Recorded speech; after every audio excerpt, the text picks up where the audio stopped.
최근 음식물 쓰레기가 섞인 퇴비의 대규모 매립 문제로 농촌 마을의 갈등이 커지고 있습니다.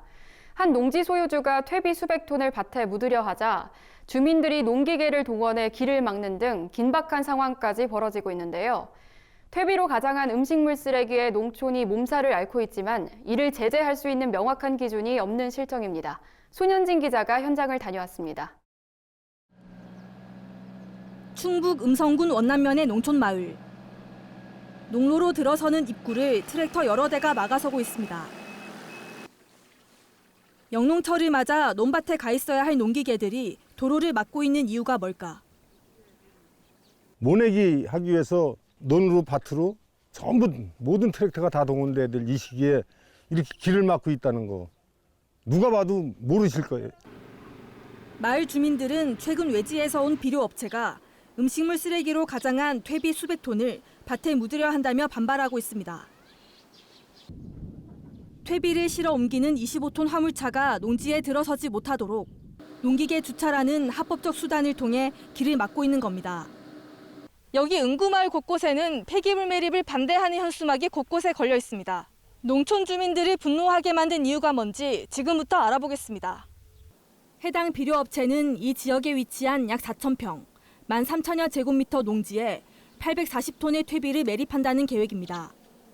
도라지 재배에 앞서 우량 농지를 조성하기 위한 것이라는 설명. 하지만 주민들은 과도한 양의 퇴비 매립은 토양을 비롯해 주변 환경을 망치는 행위라고 보고 있습니다. 농지 소유주와 비료업체의 계획대로 수백 톤의 퇴비가 매립되면 지하수 오염이 심각해지고 악취와 유독가스, 해충 등이 발생할 것이라는 겁니다.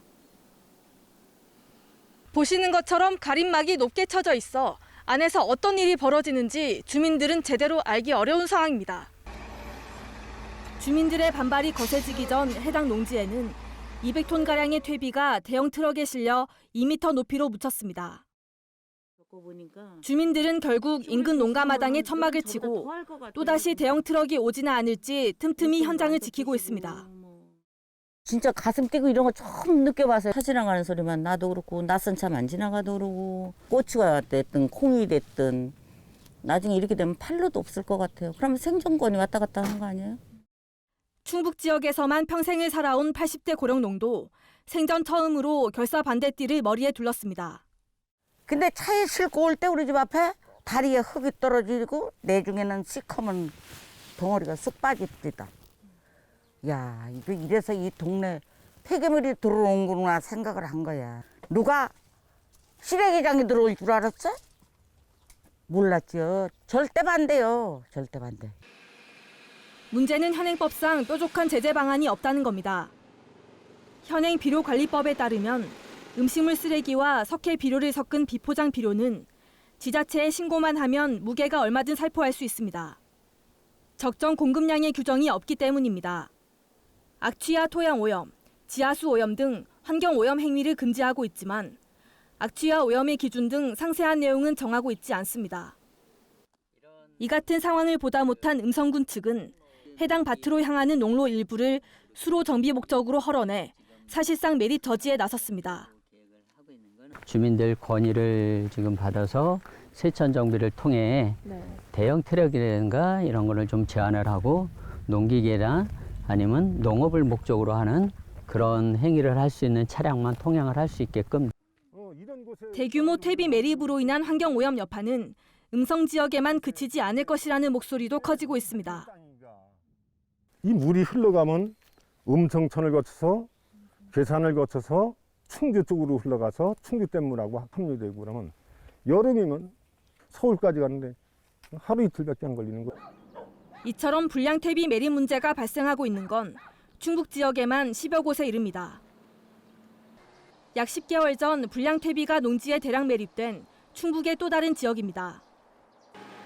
대형 트럭이 흙을 연거푸 실어와 쌓아 올리고 있는 이 밭은 한 비료업체가 지난해 9월 대량의 음식물 쓰레기 퇴비를 묻은 곳입니다. 마을 주민들 사이에서 악취와 침출수로 인한 민원이 이어지자 진천군 측이 오염되지 않은 흙으로 문제의 땅을 덮어주기로 한 겁니다. 인근에서 한우 농장을 운영하는 농민과 함께 현장을 찾아가 보니 검게 변해버린 땅에서 심한 악취가 발생하고 있었습니다. 파리와 같은 벌레도 들끓고 있습니다.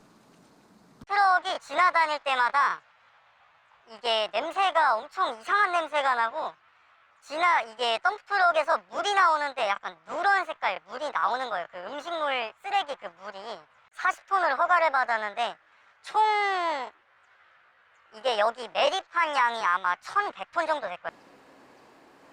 무엇보다 심각한 건 침출수 문제였습니다. 비가 올 때마다 땅에서 배어나온 오염수가 하천으로 흘러들어 한때 가재와 물고기가 살 수 있을 정도로 맑았던 물이 검게 변했습니다. 침수수가 나오는데 여기 보시면 기름도 있고 뭐 실제로 냄새 맡아보면 진짜 썩은 냄새가 나요. 그 색깔도 너무 되게 탁하고 네. 진짜 썩은 물처럼 네. 나왔네요. 피해를 호소하는 농촌 주민들은 제도를 보완할 수 있는 정치권의 입법 논의에 희망을 걸고 있습니다. 최근 이모선 더불어민주당 의원은 비료관리법 일부 개정 법률안을 대표 발의했습니다. 개정 법률안이 원안대로 통과되면 경작자는 비료를 사용할 경우 해당 소재지의 시장과 군수, 구청장에게 신고해야 합니다. 또 신고를 받은 주체는 비료 공급량과 사용 면적 등을 고려해 신고 수리 여부를 신고인에게 알려야 합니다. 제도상 문제가 보완되지 않는 한 비슷한 갈등이 되풀이될 수밖에 없다는 측면에서 정부 차원의 법 개정이 이뤄질 수 있을지 주목됩니다. 제도상 맹점을 이용한 불량퇴비 매립 문제로 농촌 마을 곳곳이 병들고 있습니다. MBS 손은진입니다.